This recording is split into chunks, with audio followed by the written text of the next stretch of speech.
টাকা রাখার জন্য পৃথিবীর সবচেয়ে নিরাপদ জায়গা হলো ব্যাংক। কিন্তু বর্তমানে বাংলাদেশের কোন ব্যাংকগুলো ভালো?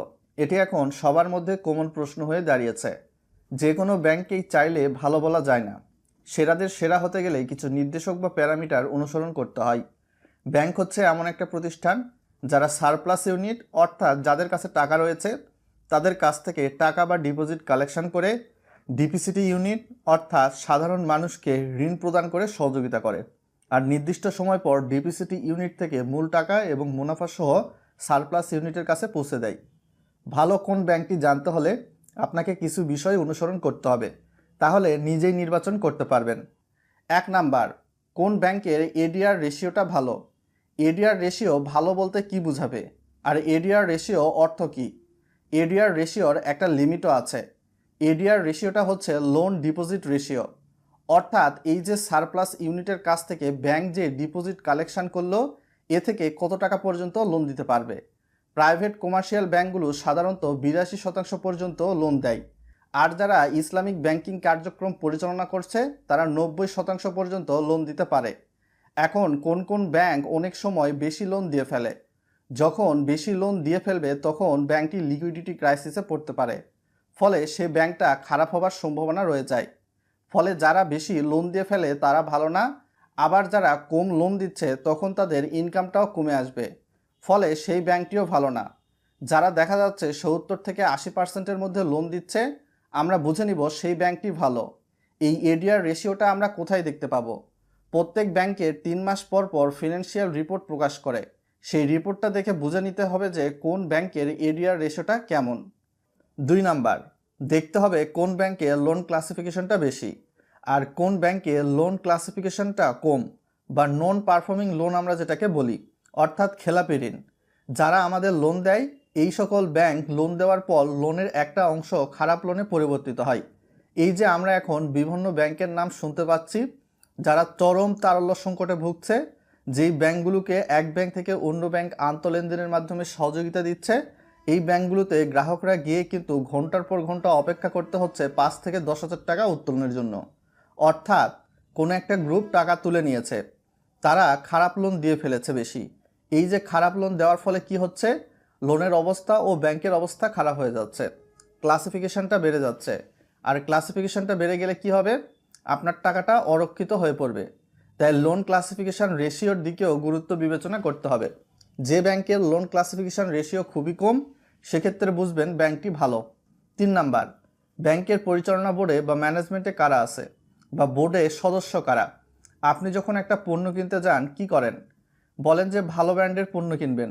আপনি যখন পণ্য কিনতে যান দোকানিকে বলেন যে এই ব্র্যান্ডের তেল দাও, ওই ব্র্যান্ডের টুথপেস্ট দাও।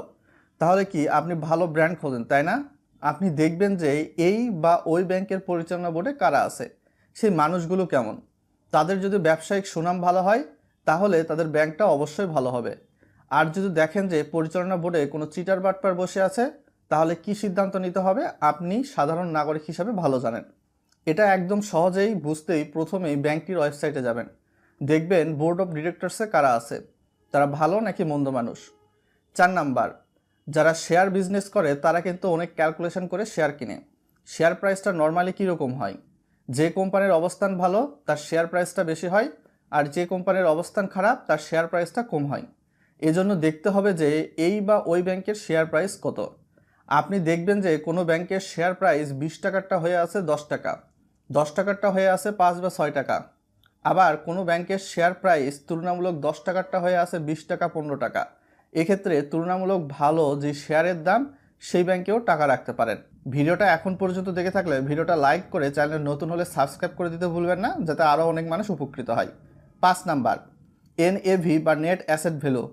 কোনো ব্যাংকের নেট অ্যাসেট ভ্যালু বেশি, যে ব্যাংকের নেট অ্যাসেট ভ্যালু বেশি সে ব্যাংক সেরা হতে বাধ্য।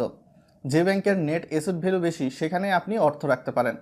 প্রত্যেক 6 মাস পর পর ব্যাংক তার আর্থিক বিবরণী পত্রিকায় প্রকাশ করে, ফলে পত্রিকা থেকে নেট অ্যাসেট ভ্যালু দেখে নিতে পারেন, বা ইন্টারনেটে সার্চ করেও ব্যাংকের নাম দিয়ে নেট অ্যাসেট ভ্যালু লিখেও সার্চ দিলে আপনার সামনে চলে আসবে। 6 নাম্বার, লেন্থ অফ সার্ভিস। যে ব্যাংকে টাকা রেখেছেন সেই ব্যাংক মার্কেটে কতদিন ব্যবসা করছে। কোনো ব্যাংক দেখবেন 50 বছর, 70 বছর, 80 বছরও সুনামের সহিত ব্যবসা করছে। তাহলে যে ব্যাংক সুনামের সহিত এতদিন পর্যন্ত ব্যবসা করে আসতে পেরেছে আশা করা যায় যে সে ব্যাংকগুলো আগামী দিনটাতেও ভালো করবে, তারাও আগামী দিনে সুনামের সহিত ব্যবসা করবে। আর যে সকল ব্যাংকগুলো নতুন এসেছে বা তুলনামূলক তাদের চেয়ে কম অভিজ্ঞতা, তাদের ডিফল্ট হওয়ার সম্ভাবনা অবশ্যই পুরাতন ব্যাংকগুলোর চেয়ে বেশি থাকবে। তাই বলে সব নতুন ব্যাংক যে মন্দ এটি বলছি না। এজন্য অবশ্যই ব্যাংকের লেন্থ অফ সার্ভিস বিবেচনায় রাখবেন। যে সে ব্যাংকে টাকা রাখলে সাময়িক সমস্যা দেখা দিতে পারে, চাহিদা মতো টাকা নাও পেতে পারেন। বর্তমানে যে ঘটনাটি ঘটছে, প্রায় 9 থেকে 11টির মতো ব্যাংক কিন্তু গ্রাহকের চাহিদা অনুপাতে ডিপোজিট দিতে পারছে না। এক্ষেত্রে বিভিন্ন ইলেকট্রনিক প্রিন্ট মিডিয়া এবং টিভি মিডিয়ায় নিউজগুলো আসছে। তবে কোনো ব্যাংক দেউলিয়া হওয়ার সম্ভাবনা নেই, সর্বোচ্চ হলে মার্চ বা একীভূত হবে। 7 নাম্বার, লিকুইডিটি। কোনো ব্যাংক লিমিটের চেয়ে বেশি ইন্টারেস্ট দিচ্ছে। আপনি হয়তো বা চমকপ্রদ ইন্টারেস্ট রেট দেখে টাকা রাখতে ঝাঁপিয়ে পড়লেন ওই ব্যাংকে টাকা রাখতে। বর্তমানে সময়ে দেখবেন যে কোনো ব্যাংক 13, 14 বা 15% পর্যন্ত ইন্টারেস্ট অফার করছে। কোনো ব্যাংক ফিক্সড ডিপোজিট করলে 5.5 বছর বা 6 বছরে টাকা ডাবল করে দিচ্ছে। আবার অনেক ব্যাংক 7 বা 8 বছরেও টাকা ডাবল করে দিচ্ছে। সো এইখান থেকেও আপনি হয়তো বা কিছু একটা ধারণা নিতে পারছেন। আপনাকে খেয়াল রাখতে হবে ওই ব্যাংকের লিকুইডিটি ক্রাইসিস আছে কিনা, কেন এত টাকা ইন্টারেস্ট দিচ্ছে। কেউ তো এত টাকা এমনিতে ইন্টারেস্ট দিবে না। 8 নাম্বার, ব্যাংকের ক্রেডিট রেটিং কেমন। আমরা জানি প্রত্যেক প্রতিষ্ঠানের ক্রেডিট রেটিং এখন প্রকাশ করতে হয়। ক্রেডিট রেটিং দ্বারা ব্যাংকটি স্ট্রং নাকি দুর্বল এবং বিভিন্ন রেটিং যেমন মার্জিনাল রেশিও, সুপারিয়র রেশিও, কোনোটি গুড ইত্যাদি। আর তারা ব্যাংকের ফাইন্যান্সিয়াল পজিশনটা প্রকাশ করে রেশিওর মাধ্যমে। এটা অবশ্যই এক্সটার্নাল একটা রেটিং কোম্পানি দিয়ে করে নিতে হয়।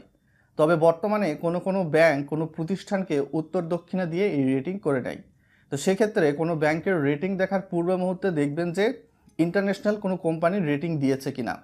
যদি ইন্টারন্যাশনাল ভালো মানের কোম্পানির রেটিং দেয় তাহলে সেই রেটিংটা সঠিক হওয়ার সম্ভাবনা রয়েছে। সো সকল বিষয়গুলো আপনাকে বিবেচনায় রাখতে হবে। আপনি চাইলেই সেরাদের সেরা সব ব্যাংকে বলতে পারেন না। একটা ক্লাসে 100 জন যদি স্টুডেন্ট থাকে সেই ক্ষেত্রে 1 থেকে 10 পর্যন্ত রোল যাদের, তাদেরই কিন্তু মোটামুটি ভালো সেরা বলা হয়।